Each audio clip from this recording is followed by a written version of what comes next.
So today in our class, we're really getting into our next unit, which of course, as we talked a little bit about on Monday, is really focusing on the debate that's going on around masks. So for our discussion today, we're mainly going to be focusing on that first article that you guys read for homework, which was Stewart's, and of course, what she said about anti-maskers and the reasons that they have, especially since we're going to be presenting a rhetorical analysis. So we really need to figure out who the audience is so we can better assess how an author is working to persuade that audience.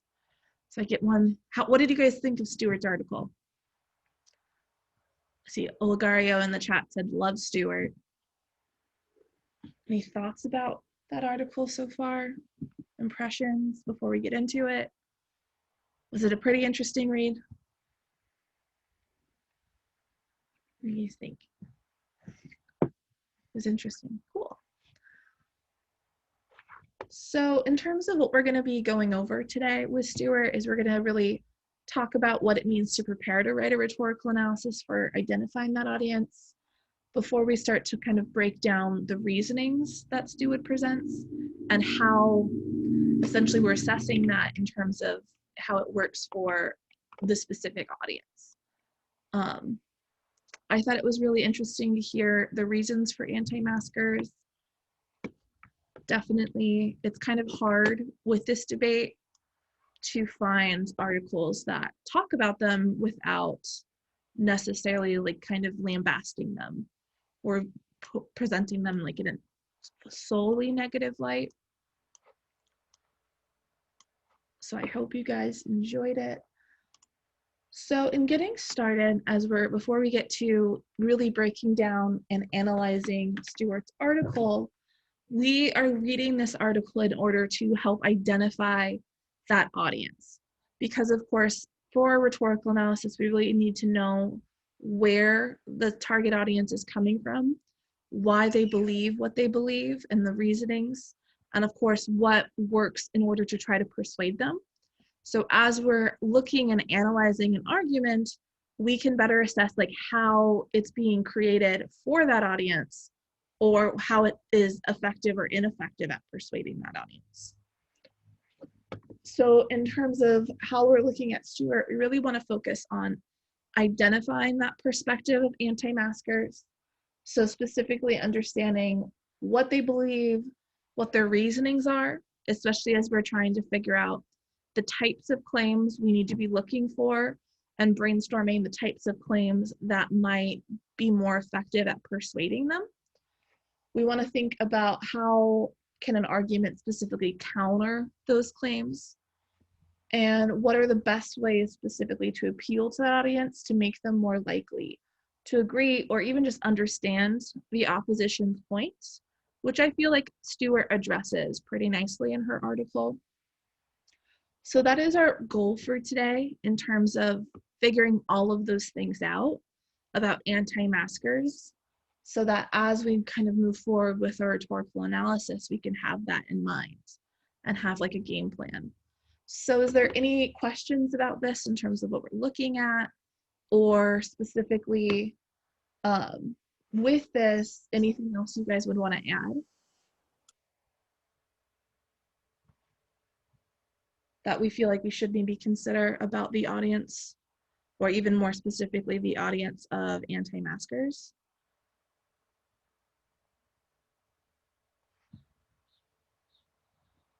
Anything? I'm a little paranoid that my sound's not working for you guys. What was the question? Sorry. No worries. I'm traumatized from Monday. That's okay. I kept clicking on Monday and I was like, yeah, it's scheduled for the 21st. Like, I'm still thinking it's Monday. And then I look at the calendar and I was like, oh, the 23rd. I was about to email you and everything, like, well, I want to let me in. And then I was like, oh. If you were in, that might also be why when I started this Zoom, it said end other meeting. And I was like, what other meeting? I'm not in another meeting. Yeah, I was like, what's happening? So, okay. So I don't know what I missed. So I can't answer the question. No worries.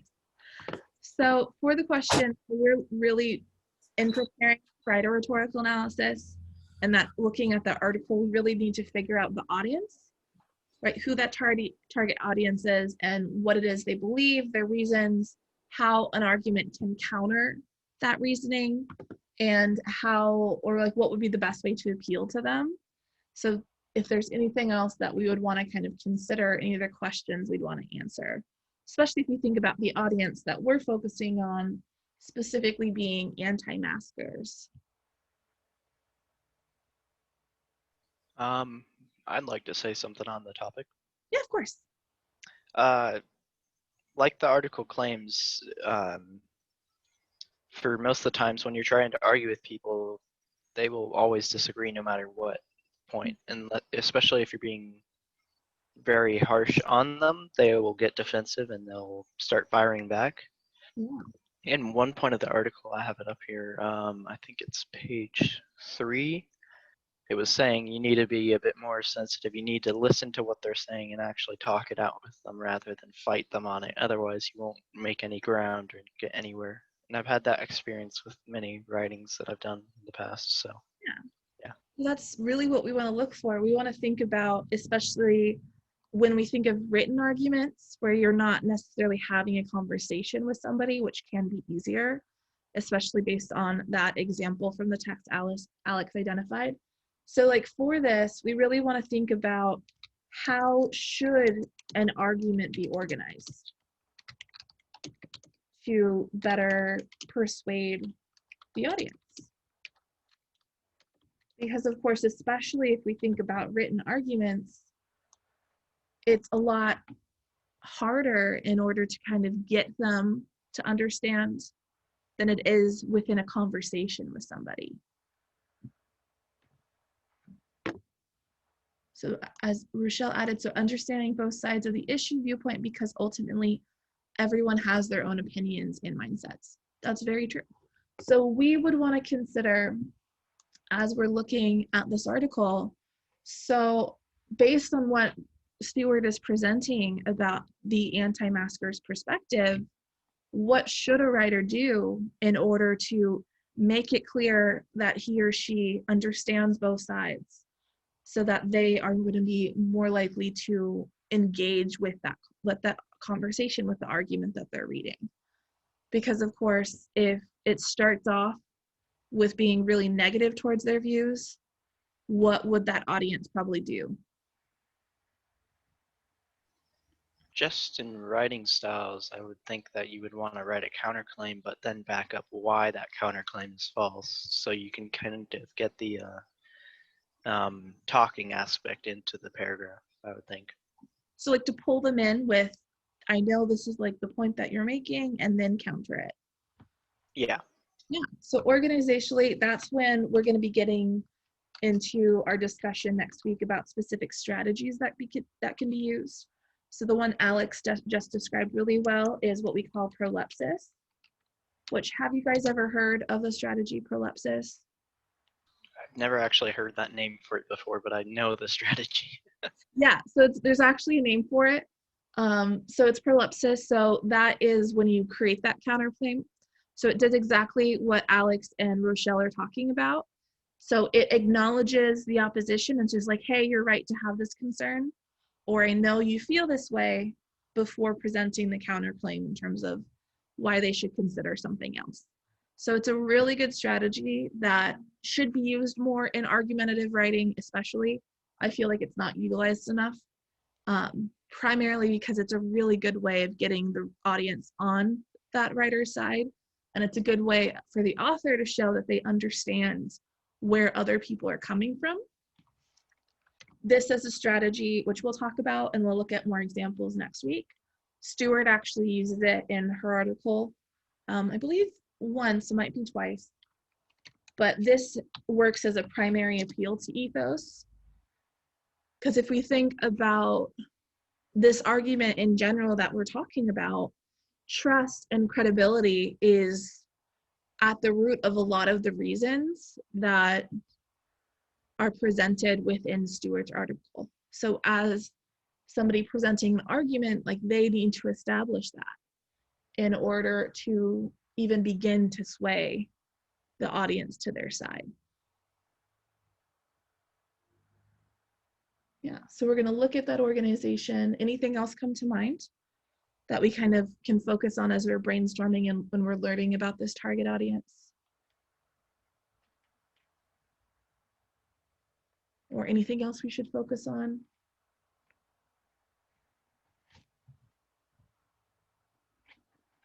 Okay. Let me clear this page so we can move forward. So now we know what we're kind of thinking of, what we're brainstorming as we're addressing, as we're getting into Stuart's article specifically. So we've already kind of started to have this conversation in the chat and of course in that previous slide.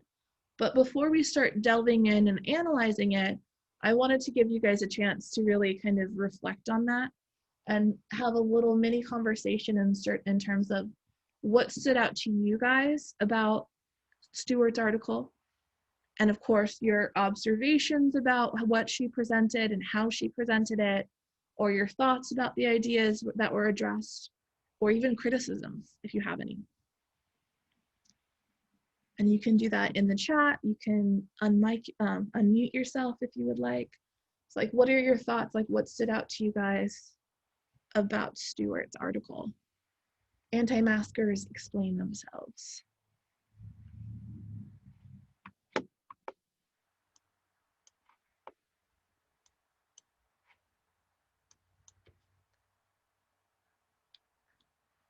I guess we could even begin based on the title, especially if you use the pre-reading strategies. Before you even read the text, what did you guys think about her title? What does this tell us about this article specifically?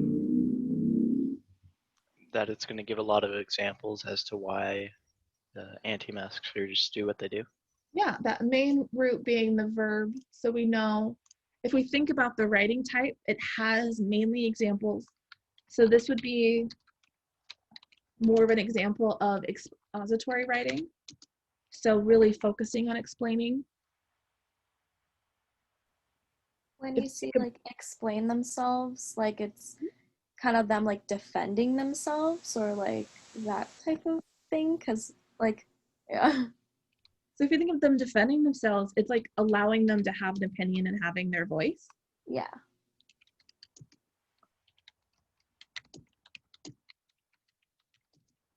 Because if we think about how she presents it, did you feel that Stuart was judgy in any way based on the quotes she had from anti-maskers or based on how she talked about them? I would say no, mostly because she's basically just stating their opinion. She's not really putting her thoughts into it. Yeah, so it's with So that. she's being objective. Mm-hmm. Exactly. So of course that gives them more freedom. So of course, if you're just listening to them and kind of getting and understanding their viewpoints, then as expository writing, right, they're not on the defensive, so they're allowed to be a lot more honest, right? They're a lot more frank. If we think about the quotes from anti-maskers she presents, like, how would you describe their quotes?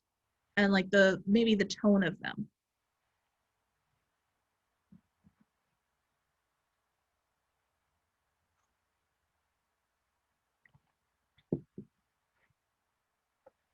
Are they angry? Are they defensive? Are they I would say honest? they're more defensive and kind of angry. It's like it's a mixture. They seem defensive. Yeah. So looking at the language of why it comes across as defensive, definitely. If we think about the emphasis on them explaining themselves, why is that really important for this title?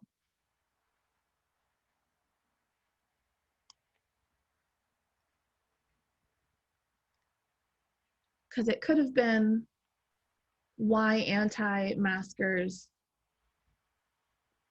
don't support masks or don't believe in masks. It's almost like they're like their own separate group. Like there's the sheep and then, the not sheep or the anti-maskers, as they so say. Yeah.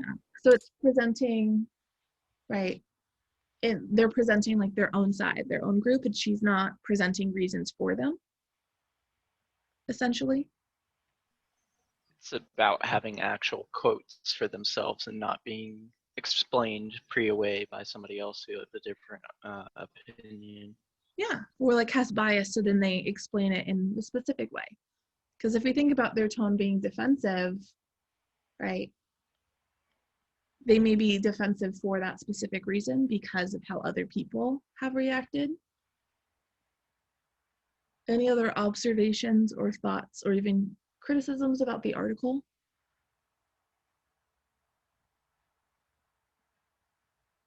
Before I move on. Nope, I'm all good. Okay. How about the rest of you? Thumbs up? Or we can get into our analysis. Awesome. So turning into breaking down and really looking at Stewart's article, what we're going to do next is we're really going to identify the individual reasons that are presented by Stewart. And so the specific quotes, specific examples from the people she spoke to, and what they really present about the reasonings, especially as we're trying to identify this target audience to prepare for rhetorical analysis. So looking at the claims and reasonings, right, we really want to identify how they're presented so that we can really have that sense. So looking at this article, looking at how it was constructed, we do have a number of different reasons presented. If we think about like the organization of the article, like what stands out to you guys about that organization? How does it help us identify the different reasons?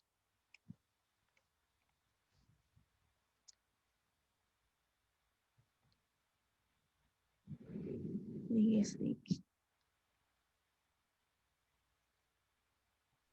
She has multiple people telling multiple opinions. She uses a lot of different people. So if we look at the very beginning, we start with Amy, who's 48. Then we shift as she's going through it to other women. So how she spoke with nearly a dozen people who consider themselves anti-mask to find out just that. So she's not centering it on just one person's perspective. She got a variety of people in terms of this. So it's giving us like a better sense in terms of where multiple people are coming from, especially if we think about a target audience. Different people might cite different primary reasons for their beliefs. What else stood out to you guys about how she constructed this, how it's organized? It wasn't just one like blanket statement for multiple people. You know, if they had a specific reason, then okay, you fit into this category of it goes against freedom, or you know, it makes me hot and uncomfortable. You know, it was specifically designed to give, you know, specific categories and then have that, you know, category broken down by the individuals. Yeah. So if you think about the categories, she even does this with her organization of subheadings to emphasize those categories. So freedom being that big issue in terms of, and of course, as Dan was explaining, freedom based on like the different issues with mandates. Then we have the facts changing and where the facts are coming from. And then politics is part of it, but not all of it. So she does categorize, but does break down like the different parts of those categories. Then we have grandmas and grandpas die all the time, which was probably my least favorite quote. I was like, somebody actually said that.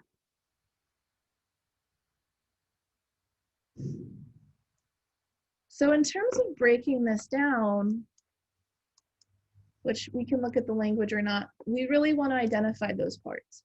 So what stood out to you? So what was the primary claim that you feel she addressed the most?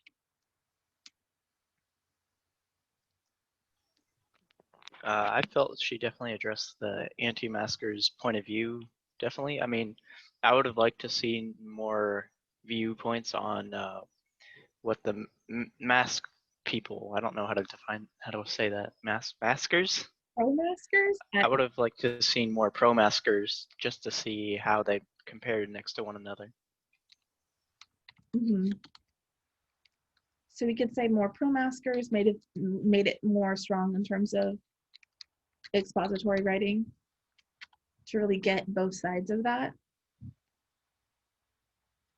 What else stood out to you guys? What would you say? If we're identifying specifically the main reasons claims cited by anti-maskers,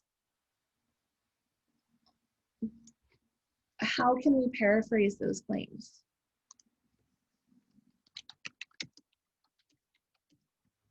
Constitutional freedoms was one big one. Yeah. So I'd say one of the biggest one definitely is centered on freedom. So the Constitution. And if we think of kind of breaking that down and how it's addressing like different issues of freedoms,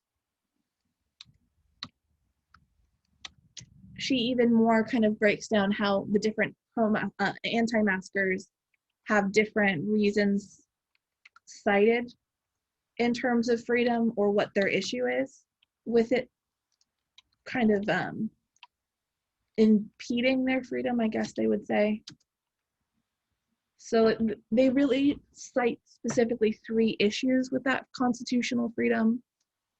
So if we think about it, like what stood out to you guys, or what would those 3 be? One was the 14th Amendment. Yeah, Mhm. that was So 14th Amendment. So if we think of the freedom in terms of states can't mandate or impede your freedoms. So in terms of it, it's centered on the government can't do this. But we had other ones, if we think about it, that example with Menards, which have you guys ever heard of Menards before? No, it must be just a northern place. It's also like a Midwest place. I know they have it in Colorado. So it's essentially like an Ace Hardware, like a Home Depot type place.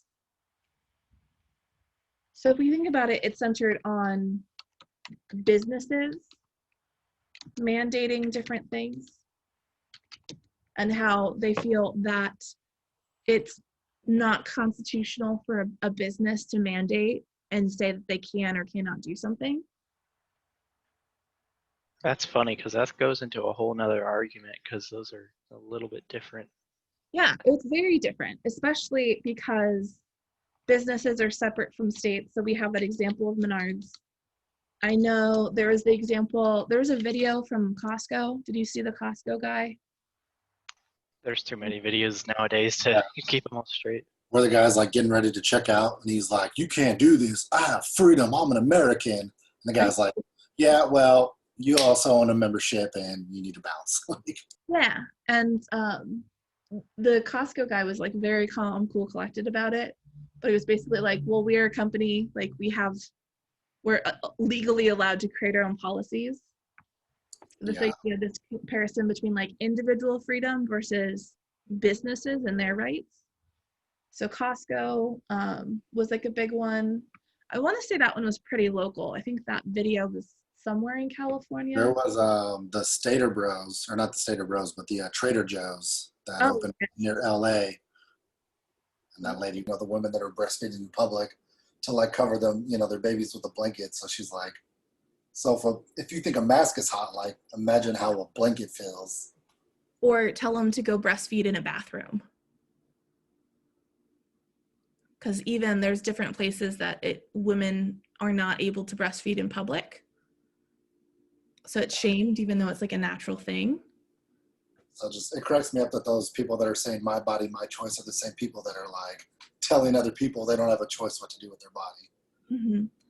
I don't know, with everything going on after, I'm still really sad about RBG's passing, but I'm really worried about what that's going to do for abortion rights.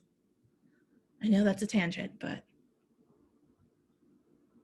I pay too much attention to what's going on in our government.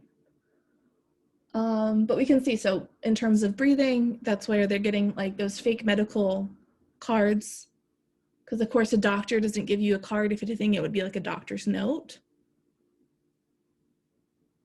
What other claims are cited in the article in terms of reasons for anti-maskers and their perspective, their beliefs? So we have the different issues surrounding freedom, the different types of freedom that they find problematic with the mask mandates. But what other issues are addressed? Facts. Yeah, so the claims in terms of, right, the science changing.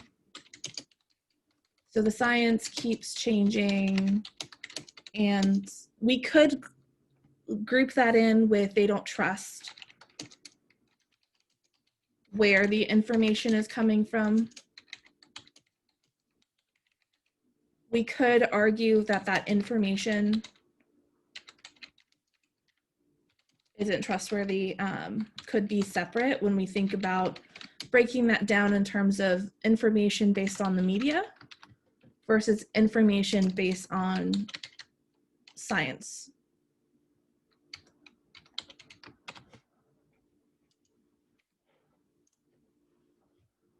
So if we think about that first one we mentioned, so the science keeps changing and they don't really trust where that info is coming from in terms of the scientific research.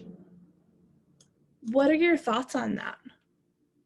Like, why would they feel so apprehensive about it changing?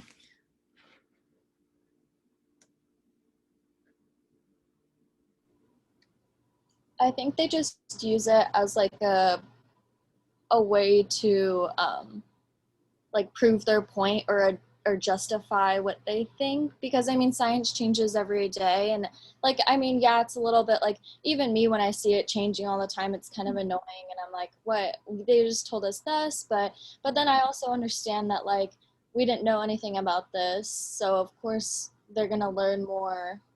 It's like just something that happens. Yeah. So definitely justifying that doubt. So maybe not being aware, maybe informing them about scientific process.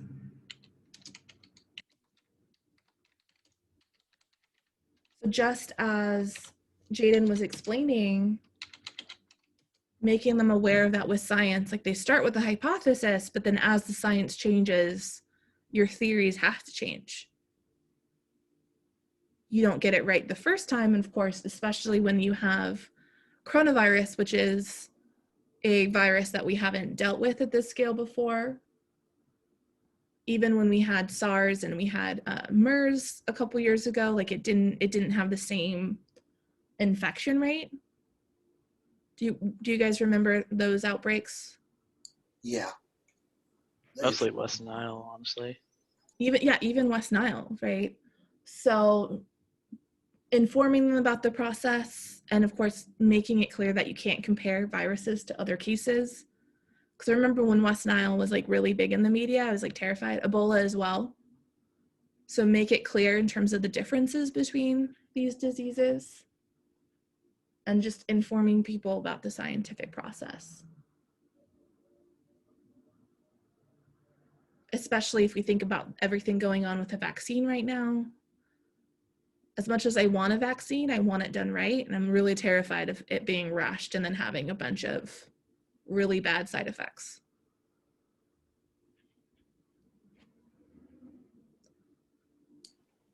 I like this, how she talks about this lady who had hurt her hand. She was 65. I guess she hurt her hand pretty bad, she says. And that she basically waited on going to the emergency room because she was just like, well, they're just going to say I have COVID, put me on a ventilator, and I'm going to die. Yeah. Like, what? They're just looking for a reason to put her, to intubate her, basically. Which is really getting into what Raymond said in the chat, so conspiracy theories.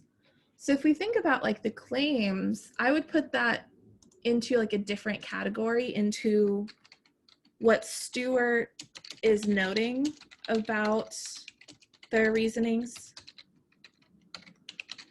So her specific observations versus, because if we think about the issue of conspiracy theories,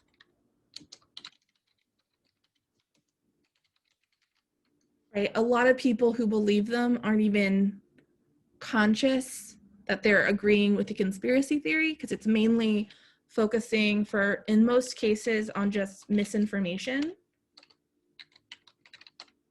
that they're not identifying or even like challenging, especially if you think about the really big issue right now with misinformation on Facebook.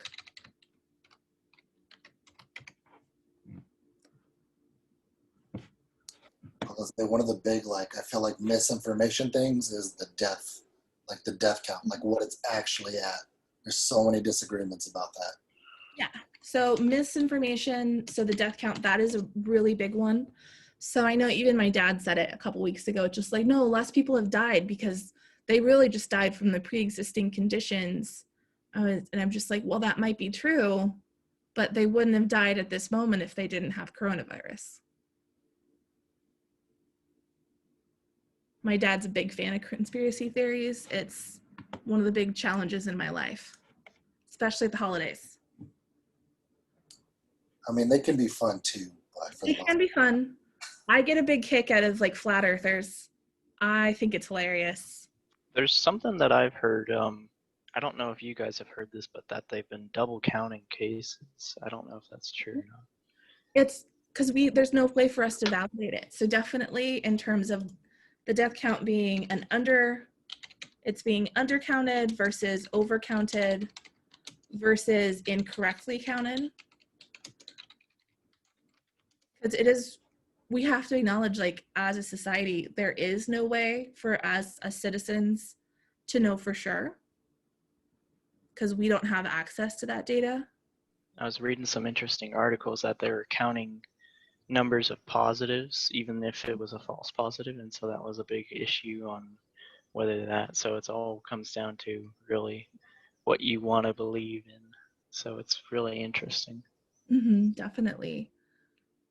So it's really coming down, if we think of that one, to who you're trusting, like where that information is coming from. So that really changes in terms of that. And then in the chat, Olgar, you brought up Jeffrey Epstein and the no security footage. I honestly do think he was assassinated. I do believe that conspiracy theory. It is too suspicious. there's a We're lot of getting in the whole world of conspiracy right here. I mean, we do for our fourth unit get a vote on the topic we want to focus on. So if you want to delve more into conspiracy theories, you can. That'd be a fun article to write on some of the major conspiracy theories going on right now. I've done it in a class before, and it was a blast to read. You get to choose your main conspiracy theory and write about it? So what they did is they were researching the both sides of the conspiracy theory, and then they got to choose a target audience and a stance they wanted to argue, and then their goal was to make it persuasive for that target audience. And some of them were like really good. I am now very suspicious of pigeons because I have never seen a baby pigeon. So they may be spying on us. But yeah, Jeffrey Epstein, definitely murdered. What other ones are really good? They did a lot of them. Yeah.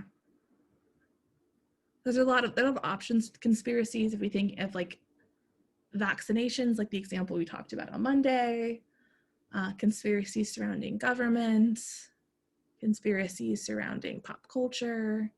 Surprisingly, I didn't see a lot about 9/11 this year, but I think everyone was so wrapped up with the coronavirus.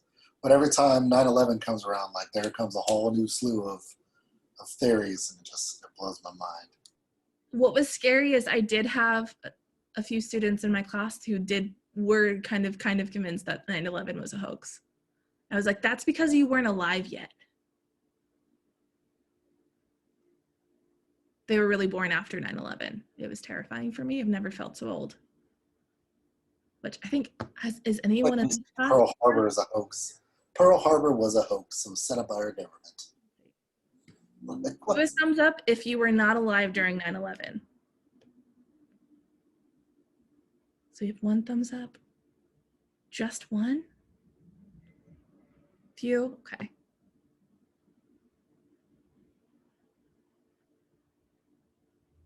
See, it's crazy. Like as an adult, as a teacher, I don't think I'm getting that old. And then I realize how young my students are getting sometimes. And you're not even like that young. Yeah, so Pearl Harbor, that as a hoax, people did a lot. There are a lot of government and conspiracy theories that we could talk about if you vote for that for the 4th unit. Yeah, James brings up a really good point. Social media definitely distributing conspiracy theories. YouTube, even conspiracy theories on, I think TikTok's doing them as well. So that is definitely a big problem, especially if we think of this article. So where the information that they're getting that they do find trustworthy, they're getting that information from YouTube, from Facebook. So even how you counter kind of this perspective, you can counter it by maybe talking about how those sources aren't credible because anyone can make a YouTube video, and Facebook has had so many issues over the years with misinformation and them not cracking down on that. To the point where Mark Zuckerberg's been in front of Congress and the Senate so many times, I feel. Yeah. Speaking of YouTube, I mean, there's that whole like quote from that guy that owns the hot yoga studio. It says there's definitely some sort of agenda here to initiate control upon the people and to make people more obedient and compliant, and see which people are going to comply with some directives. Yeah, all about that compliance, and that kind of really connects back to that issue of freedom, right? That, and then those videos, them not wanting to be like a sheep.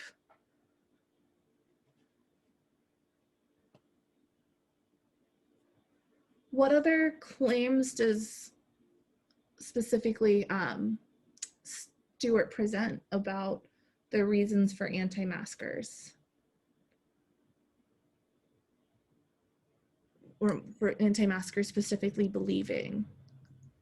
She has that, I think it's kind of funny and sad at the same time, but she has that subjective where it says grandmas and grandpas die all the time. Yeah, that's a big reason that's stated twice in that article. So one is like the grandmas, grandpas die all the time, but also people die. So people dying is a reality, is the quote from earlier in the article.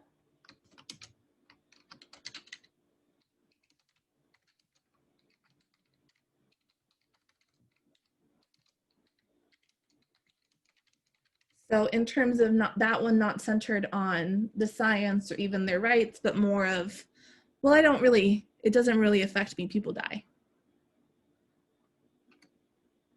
What did you guys think of that one?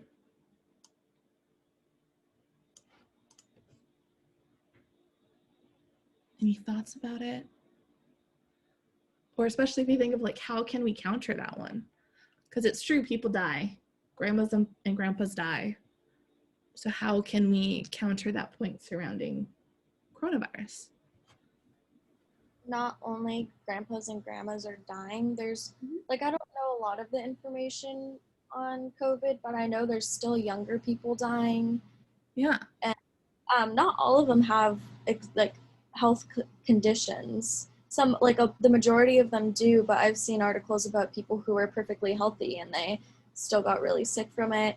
Along with the fact that they're taking up the hospitals were, I don't think they are anymore, but we're being overwhelmed. And even if, they're just gonna die, like that's taking, like nurses are going through a lot, doctors are going through a lot.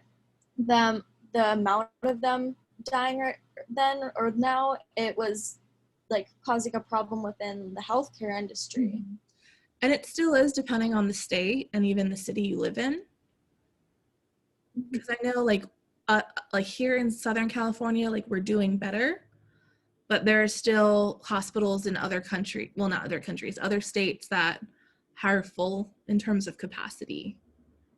So it's definitely in terms of that. So maybe bringing up how people would be dying from other issues because too many people are sick at one time. And maybe even presenting the statistics in terms of how many children have died, how many people in their 20s and their 30s have died, and even if we think about our healthcare workers, right? How many healthcare workers have died since the coronavirus has started, either from the coronavirus itself, but also I know the suicide rate is really high right now just because of all that trauma that they've been experiencing trying to save lives. And then James brings up a good point in the chat, and Raymond, so they're not seeing it up close, so they're not believing it.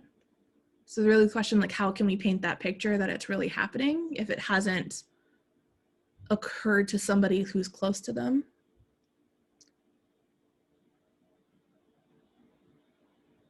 And then, yeah, so there's that other claim James points out in terms of pre-existing conditions. So if they don't have a pre-existing condition, then they don't have anything to worry about, which, as we've noted, isn't necessarily the case. And Riley's adding, so a very extreme as a counter-argument, but as an example, if everyone dies anyway, why not just kill all babies? It matters when people die.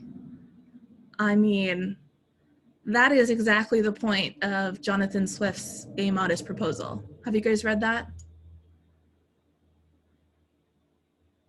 Or anyone familiar with the name of that as an example?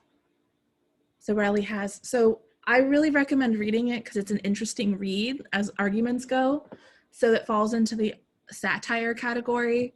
So essentially, because the British government was taxing Ireland so drastically, so people weren't able to like support themselves, I believe. It's been a while. So he presented the satire in terms of, well, what you could do to support yourself is just, you know, give them your child to eat, and then that'll solve the problem. To show like it's just a ridiculous thing to do.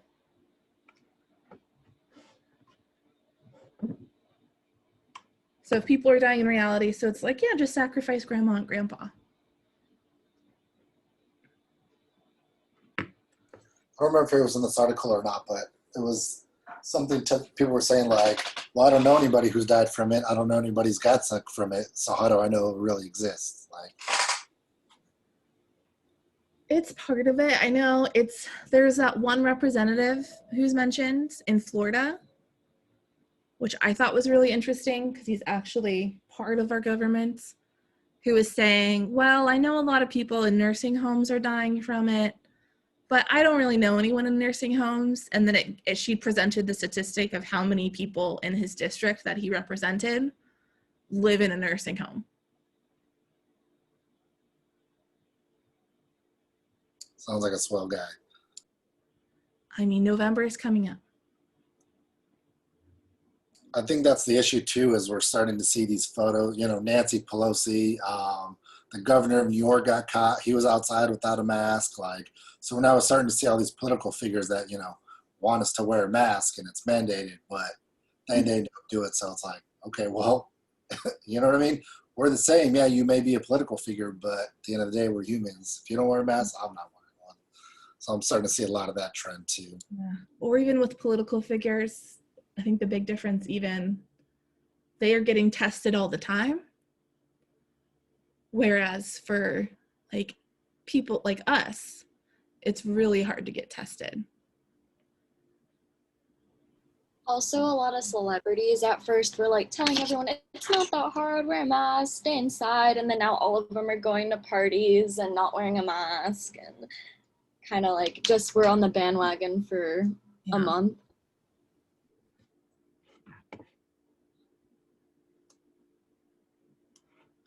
I know, what was it? There was, I think it was like an influencer or group, I don't know, but like some group of people in LA that they had their power shut off because they kept throwing parties.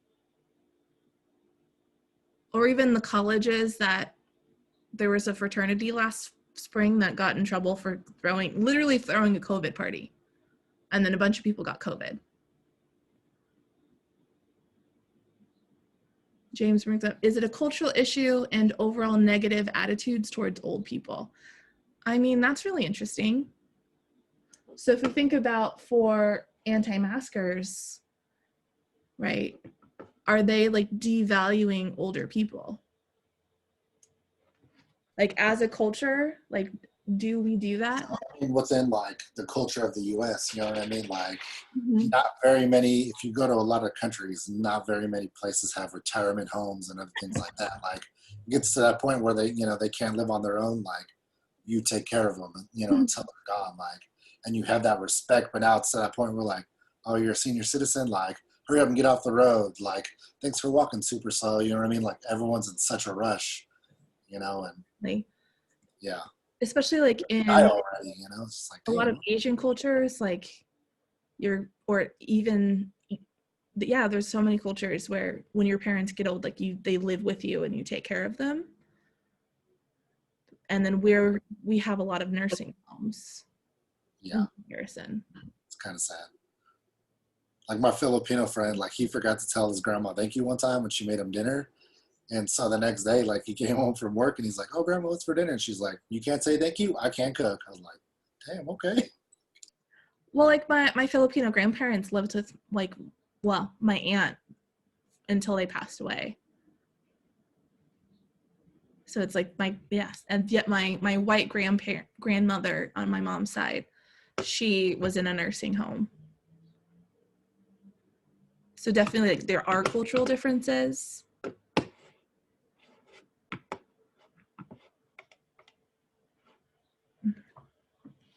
Yeah. What are any other claims that are presented that we can address? Just to let you know, you kind of are starting to get laggy on my side. I don't know if that's just me or you. Okay, let me know how it is. I did get a new modem last week, so I'm hoping if I do have any other issues with it, then I do need to talk to Cox Communications about it. So just let me know so I can figure that out. It's starting to sound better, but for a second there it was getting laggy. So just to let you know. It could also be like I'm not wearing my AirPods because I still haven't had a chance to figure out that connection issue. But so thanks for letting me know, Alex. I appreciate it. If we think of, so these are like some of the main reasons that are claims by anti-maskers. Stewart also notes other reasons that she observed. So if you think about like the very beginning of the article, she presents that anecdote of the woman in Ohio who specifically she followed the mask guidelines, she wore it, and then when the Governor DeWine extended the stay-at-home order, she kind of rebelled. So she presents like she became an anti-masker because she was over the shutdown and the stay-at-home orders. Yeah, it says she began to doubt whether the coronavirus was really that big of a deal. Mm-hmm. Yeah. So that shifts. So if you think of like how we can address like the situation and people just reacting in a way and believing this because they just want it to end faster. Because I remember when the anti-mask protests started, that was when they were extending the shutdown and then closing things again. Specifically, I know when we reopened hair salons in May and then we closed them again in July, I know there were a lot of protests then here in San Diego County. Yeah. I think the issue too is people think like things reopening, like, okay, like a lot of people let their guard down and didn't continue those, you know, cleansing practices. And that's why we had a spike like, okay, yeah, things are reopening, but you still need to be careful. You still need to wash your hands, wear a mask, whatever. But I think people are so ready to just go out and be at a normal pace again and do normal things. Mm-hmm. You know, I would say that's the big issue is people don't want to adjust to this being the new norm. Yeah. You know, and it's like this isn't the new norm forever. It's a new norm until, you know, we get out of the fog and, you know, and we know which direction we're headed in. Mm-hmm. And then James brought up a good point. So politics is another issue. It bothered him that a US representative can talk about not wearing a mask in public.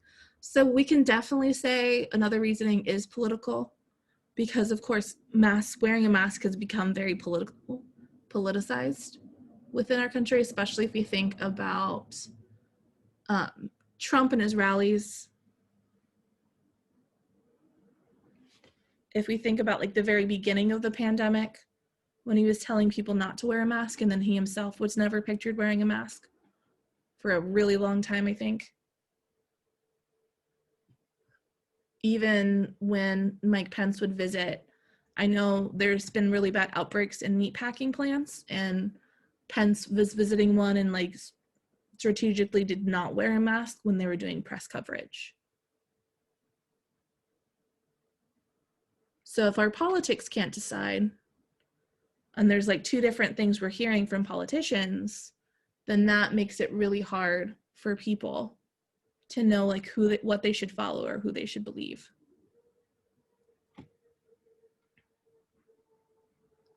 Would you guys add anything to that? Is like something we're missing in terms of how mask wearing has become a very political issue? No, I mean, that's pretty much it. But they're given that whole, do as I say, not as I do kind of a thing, which is, That complete never works. garbage.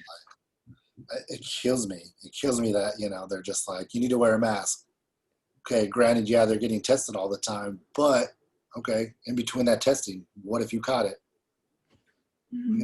They don't, okay, well, I'm just getting tested all the time. Okay, that doesn't mean you're freaking immune to it. That just means you have a higher, possibility of knowing that you contracted it. That's it. Mm-hmm. And also being treated earlier versus other people going in when they have to be put on a respirator like immediately. And the fact that she said she was duped. I was set up. Really? Come on. Like, you're supposed to be one of the smartest people, in the country, and how much power do you hold, and you were set up over a mask? Like, come on, really?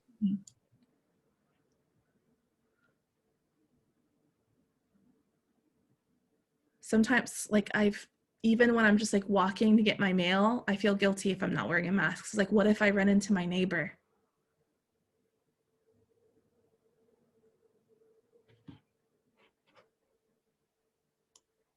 Anything else?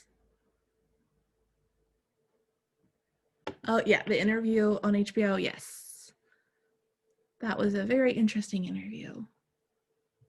And then the tapes that were just released more recently about him playing it down. Did you guys hear those or listen to them?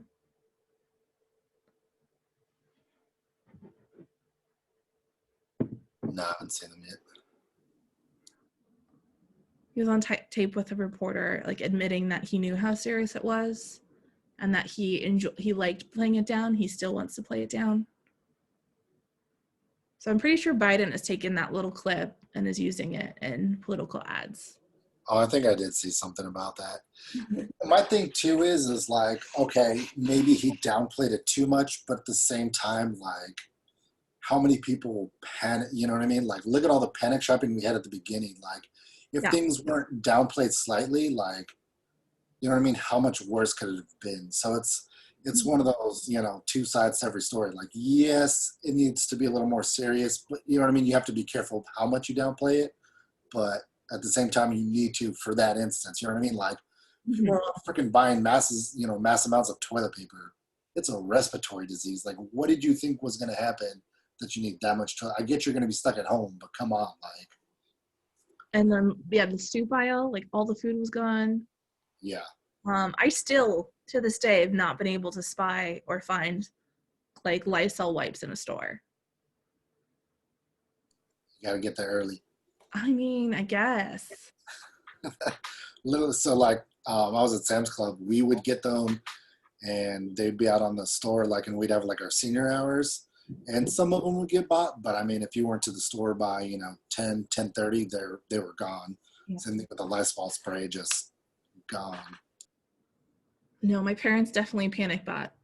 My dad's always been like a kind of an emergency prepper guy. So when everything happened, like they went to all the stores, they went to the liquor store, stocked up on alcohol. They went to Costco, got like a million different things. It was intense.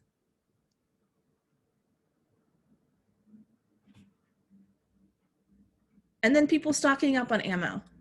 That didn't make as much sense to me. Anything else we'd add that she kind of addresses or she's noting in terms of reasons? Before we move on.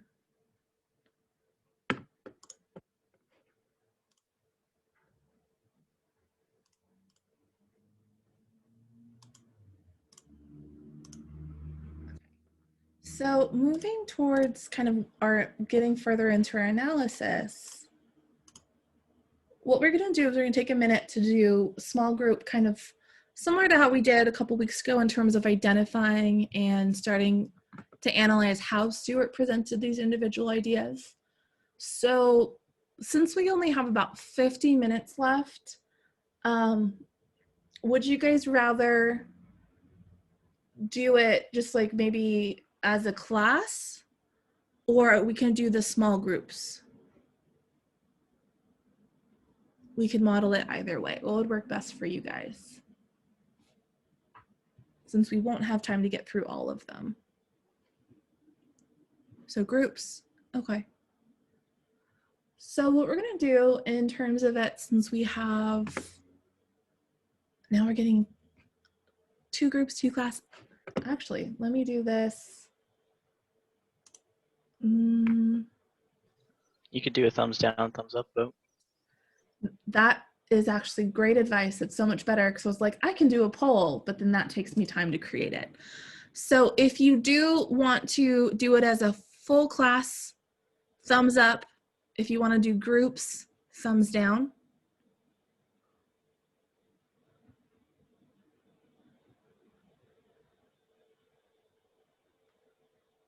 From those who have voted, there have only been thumbs up. So we're going to do the full class. Sorry for Is there a thumbs down button? I'm not seeing one, honestly. There should be. Is there not one? You have to go to participants. It's not in the reactions thing, or am I looking in the wrong place? If you have to go to participants and then like find yourself and click down on, oh wait, maybe that's not it. There's a way to do it. I can't. The more button or something?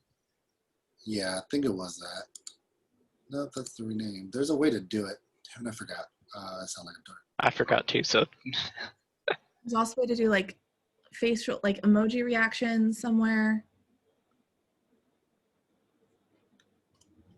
Okay, we'll do it again.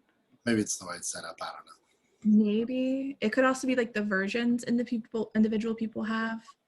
Yeah, so it's like Dan, he's able to raise his hand. Yeah. I didn't know that was an option for the longest time. Yeah, there was a thing where you could click on like more in the participants and you could give like a thumbs up, thumbs down. And I think there was like a couple other reactions. So I don't know. It might be because I'm in share. Let's do that. Does it give you more reactions now? Because now I have a full reaction box. It's still the same for me. I have the reaction box, it's just there's no thumbs down individually. So let's say if you want a thumbs down, no, you can do the party favor. Okay. The party horn thing. So party favor thingy, I don't even know what it's called. If you do not want, if you want to do small groups, and then thumbs up if you want to do class.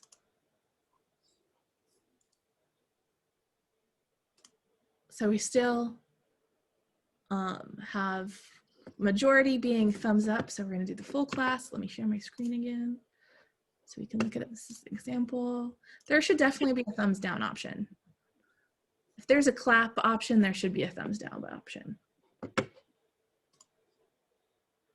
So in terms of getting into this, so what we're going to do is we're going to be identifying a specific example for a textual claim, and then that observation, so we can mirror how we would analyze it as we're moving towards a rhetorical analysis.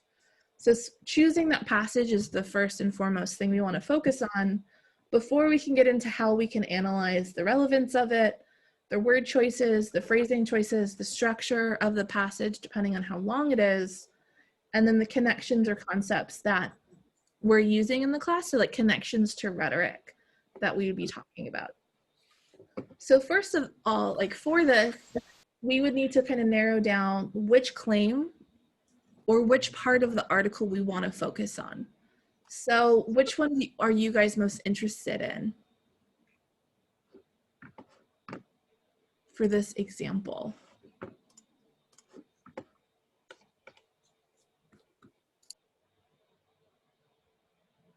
What do you guys think? Do you want to do freedom? Do you want to do not trusting the media or not trusting science? How science has changed? What section do you kind of want to focus on for our class passage analysis discussion? Freedom? Freedom? Okay, so looking towards, we would need to find a textual example. So as we were kind of breaking it down, there are 3 different issues with freedom that are addressed. So we want to find which one we want to talk about. So where did it go? So freedom.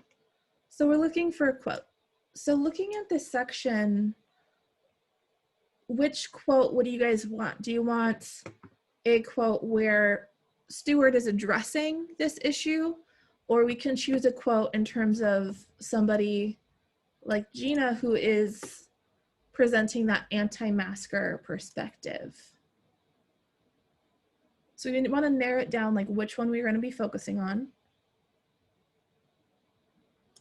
We can connect it to private establishments, so companies like Menards, where she's talking about the issue, not Stewart's voice specifically. Do you guys have a preference, or what quote or what paragraph would you guys want to focus on?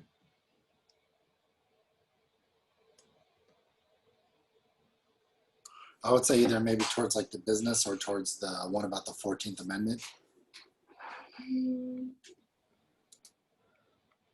Let's see. There we go. So in this section, we have Jacqueline, and then it's connecting it to the 14th Amendment. And then we could even, so we could focus on the Menard example, or we could even maybe group these 2 paragraphs together where she mentions citing 14th Amendment and then getting into exemption cards. So we can do that first one. So if you want to do the first one, the first paragraph about Menards, you can do like a thumbs up. If you want to do the second, which is the 14th Amendment and the exemption cards, you can do like the party favor thing as a class. What do you guys prefer?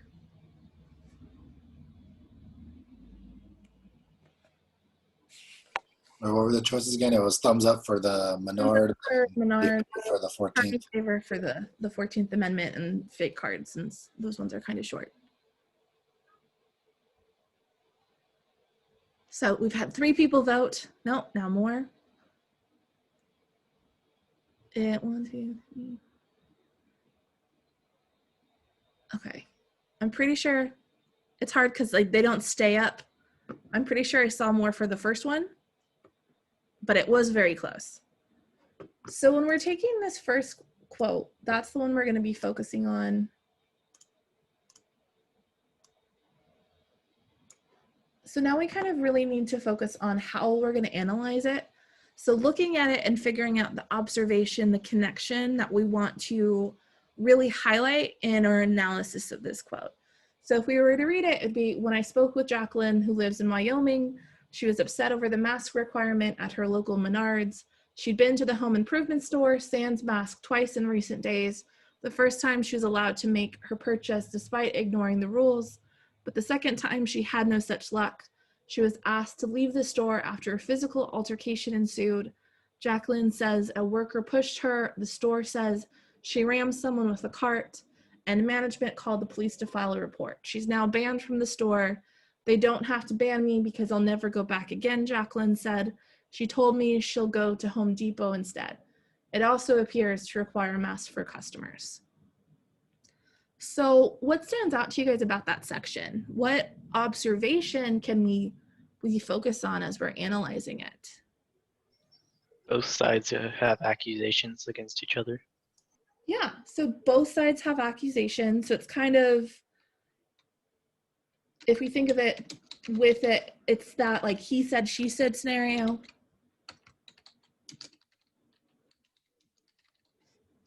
Where both of them are accusing the other of improper relations between each other. So it's kind of that question of, well, who's right, who's telling the truth surrounding how she was treated versus how she treated the people in the store, specifically the management. What other observation stands out to you guys as we're connecting that both sides to this issue surrounding wearing a mask? The fact that she went to the store that first time without the mask and, had no issues, but then came back and all of a sudden it was an issue. So if we think about it, it's kind of presenting inconsistent treatment or even rule enforcement.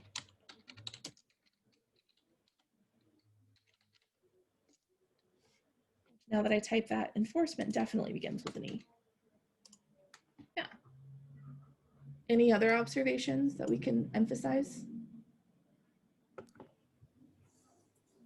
She said she's going to go to Home Depot, but they have the same Go to rule. Home Depot instead, yeah. So what does that really paint her to be? If we think about it, so she's gone here, so she knew, like, there's the rule. It's kind of painting her as ignoring the policies for these stores. Yeah. Sounds like she plans to go to Home Depot and not try to wear a mask and see if she gets away with it. Mm-hmm. Yeah. Like basically she's going to test the limits of other stores in the area and see what she knows. So it could be her ignoring the policies or not knowing what those policies are. Like, it's hard to say if she knows that they require the masks or if that's something that I did not want to do that. How do I go back? Oh, okay. That was weird. Sorry. Yeah, so it's like, does she know the policy at Home Depot, or is she like purposely ignoring those policies? It's hard to say without more information or more context, without like judging her specifically. So as we're making like these observations, right, we want to come up with now a thesis statement. So we're going to guide our audience into our analysis as we really break down and talk about the relevance of this as an example for the arguments surrounding wearing a mask, as well as the specific word choices that we would want to call attention to and how it relates to it. And then of course we can make connections. So if we're talking specifically about rhetoric, about argumentation, what element of argumentation is being used within this paragraph?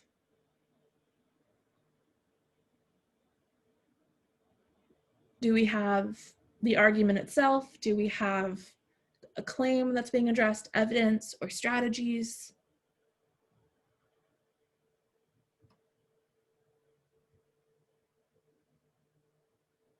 Can you repeat that again? Sorry.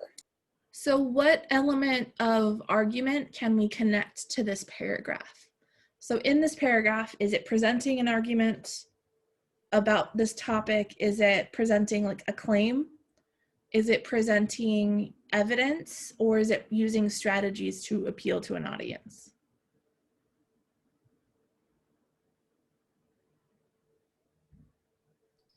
Wouldn't it be evidence because it's giving us an example? Yeah, this would definitely be evidence, especially if we think about it saying when I spoke she was upset. So it's presenting and narrating that example. So this fits definitely as evidence. So evidence in terms of this conversation and this, both sides having that interpretation over the situations relating to this debate.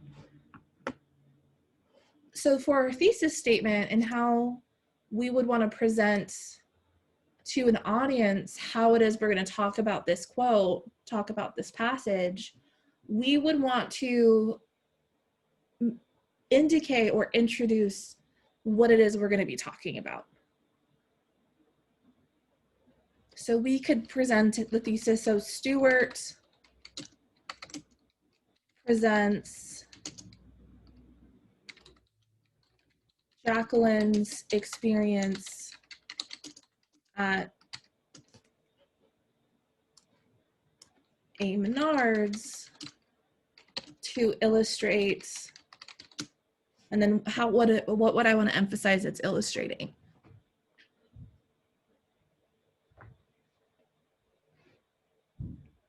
Do I want to connect it to like how there's differing perspectives?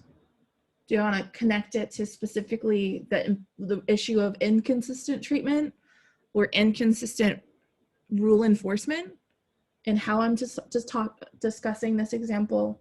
Or do I want to focus on Jacqueline either ignoring the policies or not knowing the policies?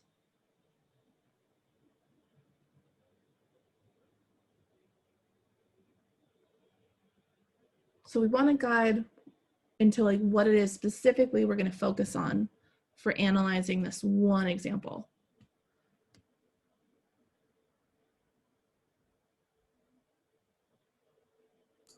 I would say maybe ignoring or not knowing.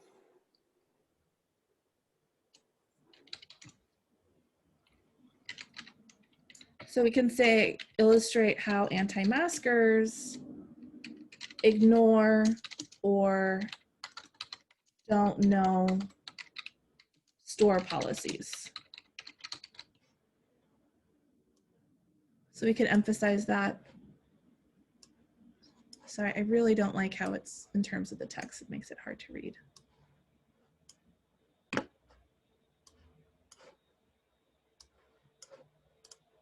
No, I can't move it at all.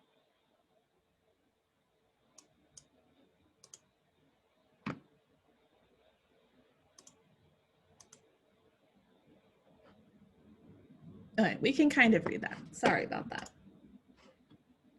It's the one problem with the annotation guidelines because it's hard. You can't edit them after I use them with. Okay, so we have our topic sentence, what we're kind of guiding. So student presents Jacqueline's experience at a Menards to illustrate how anti-maskers ignore or don't know store policies. So thinking of that, as we're presenting the passage analysis, like that as the sentence, as the topic sentence is guiding us into what it is we're going to be talking about in terms of this quote. So if we think about it, then as we're analyzing and breaking down the quote itself, we would answer those other questions. So we would explain, so why is this relevant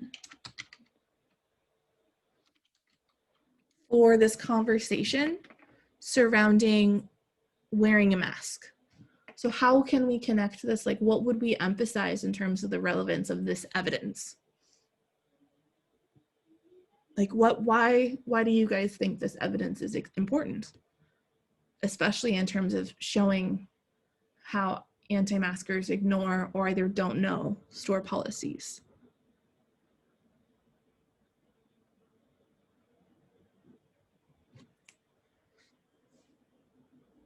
What do you guys think?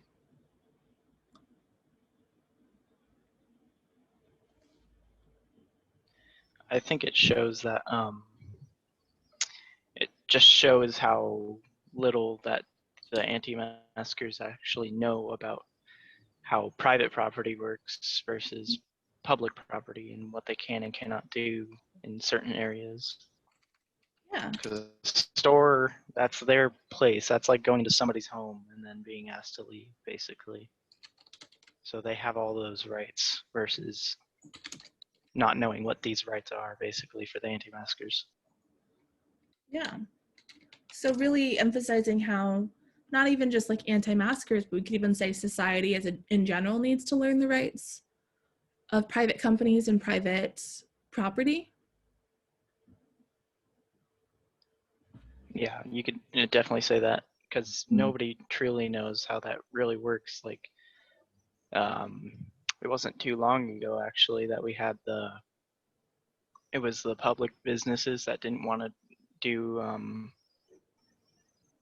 like what was it? It was like they decided not to make a bakery decided not to bake any goods because they didn't like the ideals of the other people. So they went to court and they won the case because it was private property. I think that was in Ohio. It depends on, I know that's been a really complex issue because I know certain states they did win because it was private. Oh, did they win in certain states? I didn't know Other that. states it didn't win because it was discrimination. Oh, okay. I'm pretty sure that's something that's going to be decided More upon fought on. by like because it goes from like the local ruling and then through the appeals process it can go to like the state Supreme Court and then That was to yeah. the Supreme Court. So I'm not sure. Yeah. That was the only thing that I could think of that was kind of similar in the process. Yeah, was somewhat good. No, it's definitely a good one. I can't remember what the ruling. I don't know if the Supreme Court has ruled on it yet. I know at least in one of the places it was ruled that they were their own business and they could make their own choices, but it might have been ruled different. I don't know. Mm-hmm. And then there was the case of there was like a county clerk who refused to issue LGBTQ couples marriage license, and she was found to be. Yeah, because then you get into the whole entanglement. What's legal, what's not legal, because that's like a government issue. Because it's like she worked. That goes into a huger mess than this, honestly. I think she lost her job eventually. But definitely in terms of making this clear, we could even talk about the relevance in terms of making store policies clear or more clear. Because I know I've had that issue. I bought pet food and then my cat decided he no longer liked that food. So I went to return it not knowing they weren't taking returns. And the sign on the door was like really tiny. And I was like, I didn't see that. I wasted a trip. Oh, that's a whole other issue right there. Yeah. Just the return policy, aside from every other thing going on at that store. They're taking, I don't know if maybe they've canceled returns now. Once they started taking returns, I was able to eventually return them. But just having clearer signage. I know grocery stores like Trader Joe's is really good about having clear signs. I feel like most stores have had pretty good, signage and, people up front letting them know that, a mask is required. Yeah. As well as every establishment pretty much having the sticker that says, we refuse the right to serve anyone, Mm-hmm. Yeah, or even like having the stickers on the ground to show like the distance to keep. That has been really helpful. And then sometimes the person next to you is like not a little too close. And you're just or you walk in the store and there's like a whole stand with masks and gloves and Kid be like, what? I don't know. Come on. So we can talk about that relevance if we want to connect it even more. So like the language. So what language in this quote could we analyze and break down? So we could talk about the emphasis on the first time versus the second time. The physical altercation. Mm-hmm. So physical altercation. So she did not go peacefully. So really the question of, was she pushed versus did she ram someone with a cart? My thing too is, so the company called the police to file a report. Mm-hmm. In my opinion, if I was pushed by a store worker, without first like initiating it, you best damn well believe I'm going to call the police and file a report. You know what I mean? Like Yeah. everyone says that's an easy payday. Like if you get assaulted by a store employee, you know what I mean? It's pretty easy to sue the store, in lieu of that person. So that was my issue too. Is honestly, I think if she was pushed, and the store employee like initiated it, she should have called the cops then at that point. Yeah. Versus So retaliate. it makes it seem based on like how it's worded that she was probably at fault if the management called the police. Because otherwise, I feel like the manager would have been like, I'm so sorry, we don't condone our employees doing that, just to avoid a lawsuit. Yeah, exactly. So we can analyze that kind of how that's broken down to connect it to that point in terms of that, especially for the rights of the private companies and property and enforcing those policies in terms of it was their right to deny her service and to file a police report if she did initiate it. Especially as James put in the chat, she was asked to leave but refused. So we can connect it through that language, definitely in terms of that relevance we've already talked about. And talk about that importance. Any other language we'd focus on?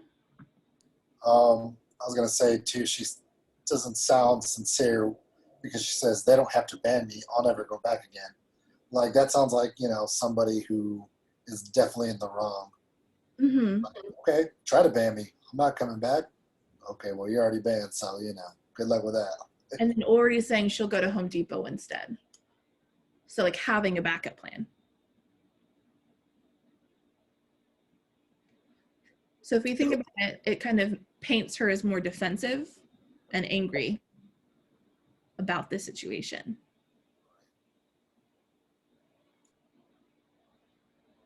Anything else we'd focus on?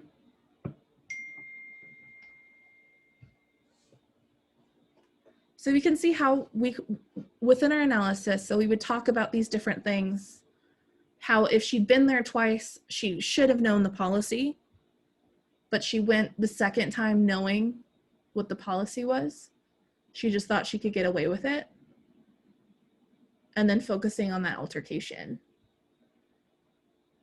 So the last thing we can focus on as we're using this as an example of passage analysis is that connection to evidence. So how does this example work as evidence? So how is it effective is it at providing evidence and illustrating this point? So how would you guys respond to this?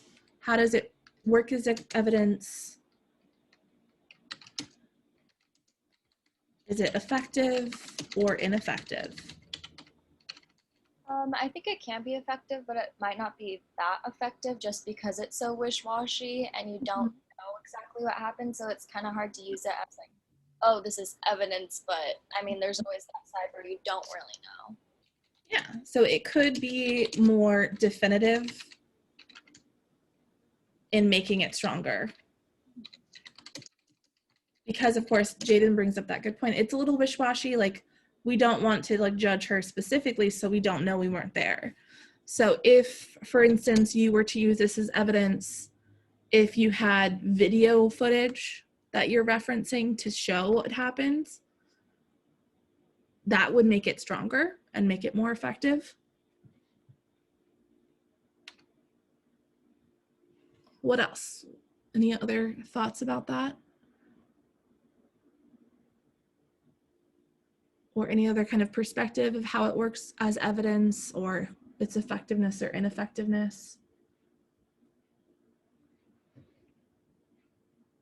I mean, I don't know how, I guess, well this would stand up or like if it makes sense, but it even says, she was allowed to make her purchase despite ignoring the rules. Mm-hmm. I think at that point, that almost points out definitively that she did ignore it, and she can't be like, oh, I didn't know, Yeah. But it's hard to say definitively if she actually knew, but, the way that sounds, it sounds like she just blatantly ignored it. Like she knew and she was like, I know the rules, but whatever. if we think of like how it's described there, it's definitely implied that she knew the rules. But as an audience, like who doesn't know her, like we don't know for sure. Definitely. If we think about like as evidence as well, like the effectiveness, this might also depend on who the audience is and where that audience lives. Because for instance, I asked if you guys had heard of Menards. So if you think about it, if the example was centered on like a company that was more national, that might be better. Like what company would have been more clear as an example for you guys? Lowe's. Lowe's, similar to Home Depot. Sorry, got that little tickle in my throat. It's not coronavirus, I think. Yeah, James brings up a really good point. She was asked to leave but refused. So we could definitely see this as evidence of the belief that individual freedom trumps the community freedom, or even, as we said, the rights of private companies. So we can connect it to prove that point. If we think about like other stores, right, we could connect it. We can make a very similar example if we think of like the Trader Joe's that we've all seen that video today. So that would be like another example type that could be used instead. Or even if we think about like the prevalence of media, right, an example, a video that has gone viral could illustrate a point and be used as evidence more effectively since so many people have seen it. Similar to like the Costco video. I think there's quite a few videos that have gone pretty viral in terms of this issue. So just because if it's familiar for people, the audience would recognize it. So then they would be like, oh yeah, I saw that. I see the point that you're making. Versus if it's an example they're not familiar with, some readers might not make the same connection. I don't know if you saw the article, but there's a bunch of NFL coaches who are getting fined for not either wearing their mask improperly or not wearing it on the sidelines. Because there was regulations that went out when the season started, Yeah. right? It said, these are the rules, you have to follow them. And so, yeah, I think there's like 10 different coaches that are being fined, and some of these fines are up to like $100,000 for improper wear and not having it, period. So, I mean, they could probably afford it because they make so much. Oh, 100,000 each? yeah, it depends on like, I guess the severity of it, but like some of the coaches are being fined individually. Some teams are being fined as a whole. So, yeah, I would cry. That would seriously bankrupt me. you know what I mean? So that's like another example. Like, okay, yeah, you know what I mean? Like here's a company putting out the policy. They ignored that policy. Now, now there's implications for it. Well, there's also the same, so in terms of this debate surrounding masks, but even about regulation in terms of social distancing, I know different colleges have, in terms of their rule enforcement, there's been various degrees of severity in terms of their rule enforcement, and then some of them having to walk it back a little bit. So Northeastern University, so they had suspended, I think it was 11 students a couple weeks ago for the fall semester because they were found in a party that exceeded like the maximum amount of people and they weren't wearing masks. So they were suspended for the semester, and they had said that they're not getting a refund on their tuition for the semester, which was like over $20,000, I think. And then they just walked it back and said like, oh, they're still suspended for the semester, but that tuition is going to go towards the spring semester because people got really angry that. Yeah, that's pretty bad. Yeah, because that's a lot of money. Yeah. So in like football, they make a lot more money. So I'd say, but I don't know how much coaches make. I know players make millions. Yeah, coaches are in that range too. But, and so even when I was at Sam's Club, right, so that whole like Costco video came out, you know, obviously our policy is to have people wear masks. And if people walk in without one, you know, we can say, hey, you know, would you like a mask? And if they say no, then basically we just let them go, let them do their thing. You know, we don't, they didn't want the whole dispute. They didn't want to, you know, have us on the internet, you know, telling people they didn't wear masks. But, and the crazy thing is like, I don't know if you've been to Costco, but if you look at most of the registers, you know, they're pretty well protected, pretty well cleaned. You know, but if you go into a Sam's Club, they're like, you know, we have sneeze guards, and you know, it's basically this piece of tissue that's, you know, just dangling in front of your face. It's not even. So, you know, at that point, I guess it kind of turns into, does the company almost care more about protecting, you know, the individuals within the store and its members, its employees, or do they care, you know, just about that money, you know, that's coming in? And that's almost seemed like the standpoint from Sam's Club, like, well, you know, if they sneeze on you, whatever, as long as they're buying products. Yeah. You know, it's like, Yeah. thanks.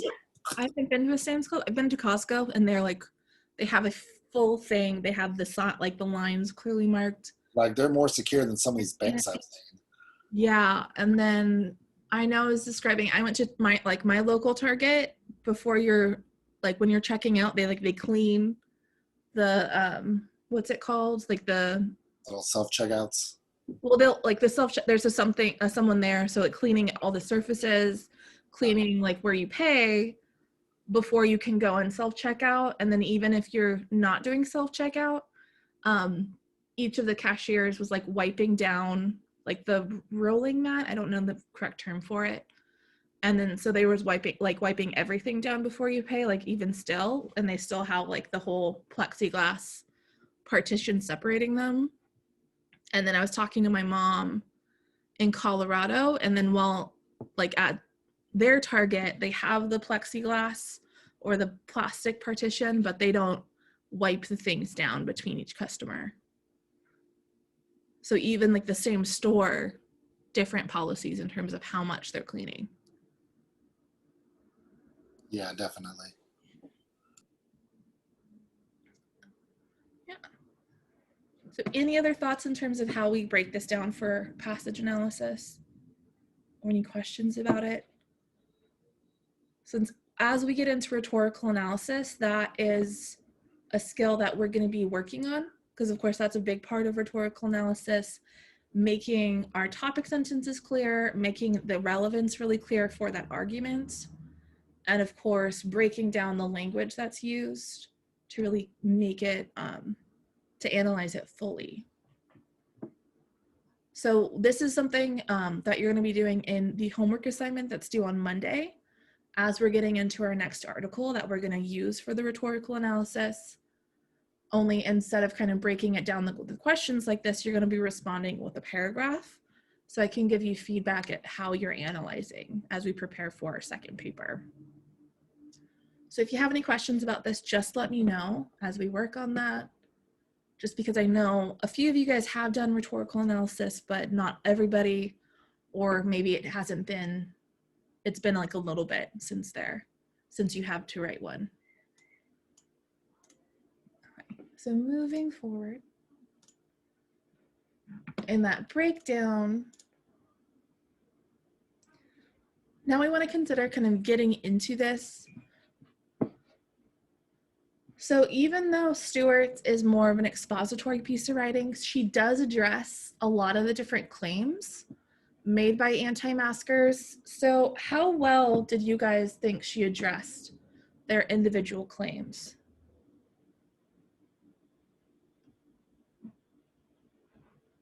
Did you think she did a good job? Could she have done better?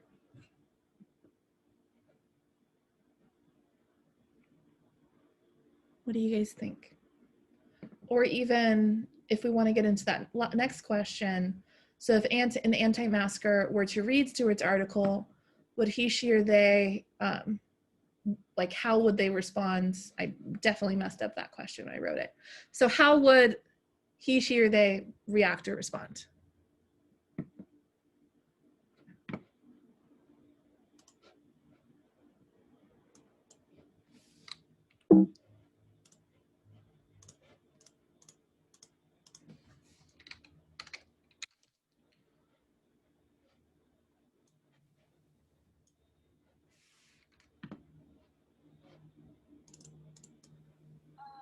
I mean, her article doesn't bash like anti-maskers or anything like that, but also she does make. I personally thought she made remarks that show that she's a bit biased. Like she says that they throw tantrums, and then I forget what else she said. She said that like they ignored the rules. So I think that like you can definitely tell her side in the article, and even like she put out their stuff in a good way because it was coming straight from them. But I don't think the anti-maskers would necessarily like the article because it's not backing them up or supporting them. Yeah. Because you're right. She does use, in terms of how she's describing them, she does use language that show that bias, describes them in kind of more of a negative light at times. So like, I don't know if that is intentional, if it's kind of her bias leaking through. It's really hard to say. We could like analyze either way. But we could definitely say that even though she's being respectful, she's definitely not agreeing with them, which could be problematic. And we see in the chat, so we have a different viewpoint. So positively, because they their concerns are raised at the end, and it talks about increased respect and consideration for them. So if we think about it, definitely that respect does play a big role, especially in terms of acknowledging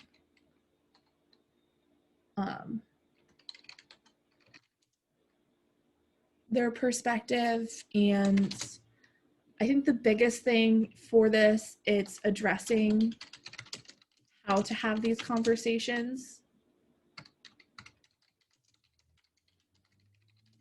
with anti-maskers specifically. If we think about like the later part of the article especially, it's emphasizing that you need to approach it with empathy and understanding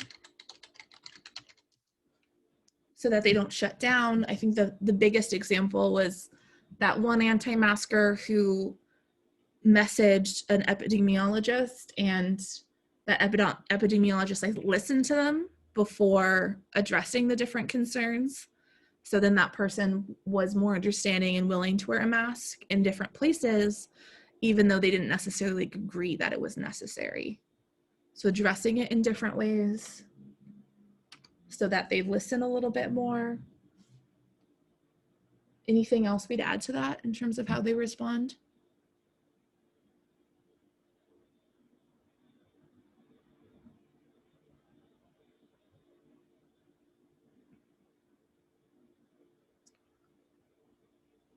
Or any other observations?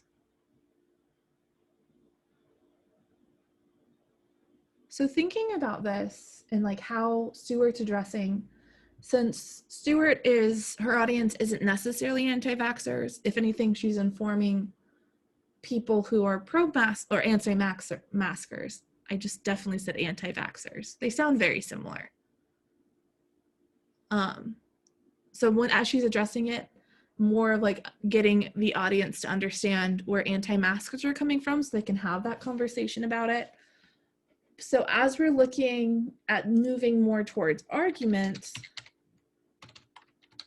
how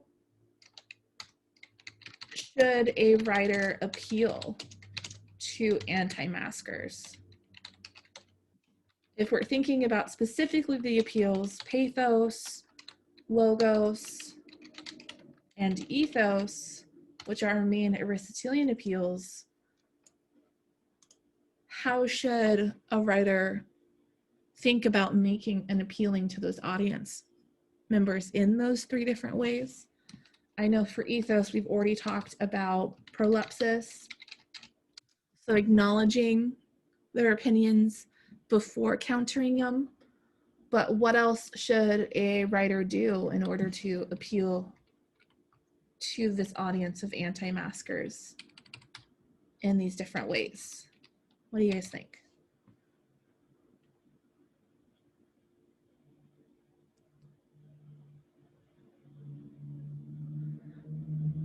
How should a writer appeal to the emotions of anti-maskers? What emotion should they focus on?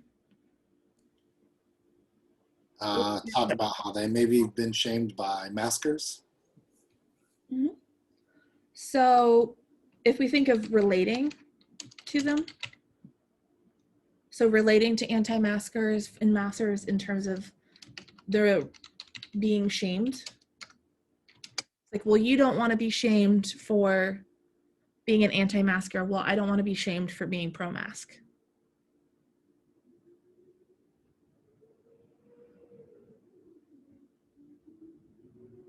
What other emotional appeal could be used?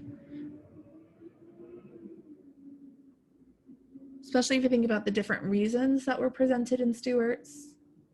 So about freedom, about people dying. Like, what emotion would really help to persuade them? Maybe talking about, people that have died, or, just Mhm. relating it to them on a personal level, just use an example like, you know what I mean? What if your grandmother, lived in a retirement home? Like, how would you feel about it? Yeah, so maybe make it personal, so make them feel sad or guilty. And like put themselves in those shoes.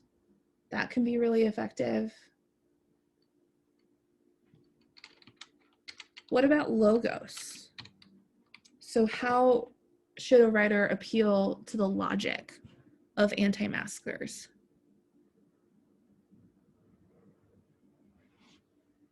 Or how can the writer make their own argument logical?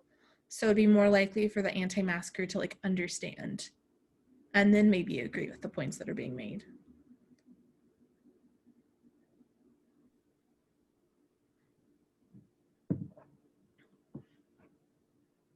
What do you guys think?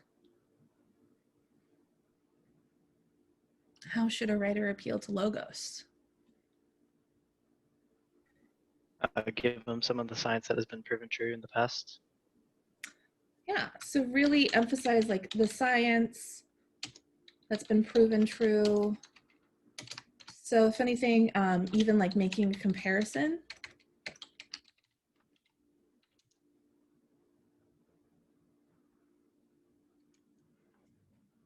What else could a writer focus on to appeal to the logic of anti-maskers?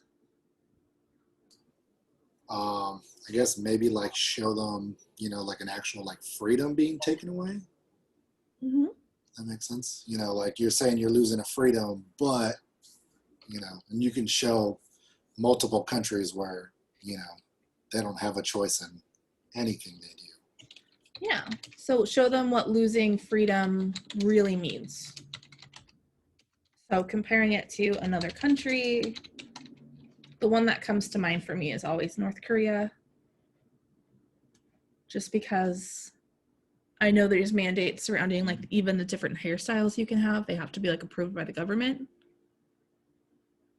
Yeah. Like I stated in my thing, they talk about having to wear a mask at a store is like losing a freedom, but it's the same thing as, no shoes, no shirt, no service kind of a thing. Yeah. You're having to wear a mask. Now, if they came out and said, if you don't wear a mask, then you can't vote in this election. Okay, yeah, now you're taking a freedom away. So you make a good point, like comparing it to other policies that are necessary. So either like no shoes or that we do follow. Yeah. Because I know like a common comparison for rules is driving laws. Or even like wearing a seatbelt.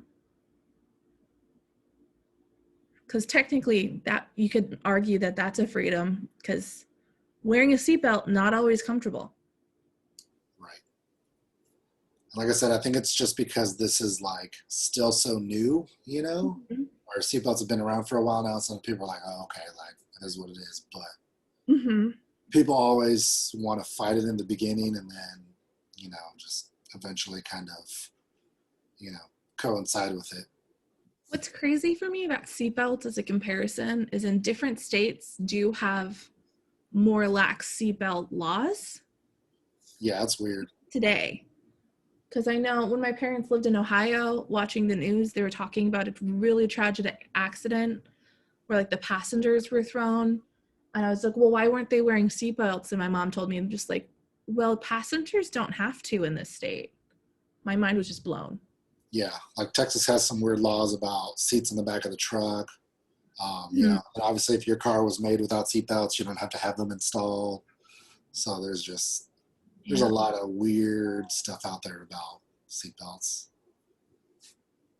And And I think some of it is because they don't have like maybe as big a population as we do, so they can be a little more lax. You know, they have less car accidents. Where, you know, I mean, you look at LA, and that's, you know, see the amount of cars on freeway, and that's the amount of cars the state has. Like, and that's just LA.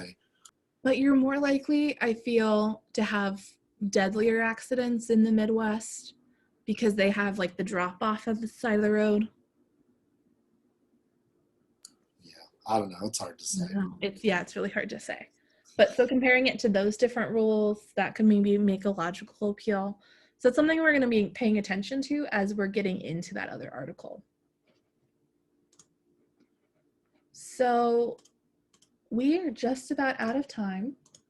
So in terms of our assignments for this week, we do have the paper one reflection, which is our only assignment that's due this Friday by the end of the day. And then we're going to get into the article we're going to focus on for rhetorical analysis, which is Nicholas Kristof's refusing to wear a mask is like driving drunk. So for our Monday class, like you want to read and annotate it. I'm not collecting the annotations, but there is the reading response, which is going to be part of that passage analysis that's due by 10:15 a.m. on Monday, since we're going to be breaking that down during our class. So any questions about today, about Stewart's or the assignments that are due? No? Well, have a great week. Well, rest your week and weekend. And I will see you guys on Monday. If you do have any questions or issues, just let me know. But mainly, have a good one. A good weekend. Bye. Remember to wear a mask. Always. Even if you're not doing anything, just wear a mask. So just like next time I'm teaching in class wearing a mask. Yep. Maybe that'll stop that cough. Less things to disinfect. I mean, I'm just lucky I live alone, because if I had to just like disinfect my desk every day, that would be just Yeah. much work. I don't know. I was just thinking about the thing where like people were making fun of people for driving in their cars with their masks on. They're like, you're in your car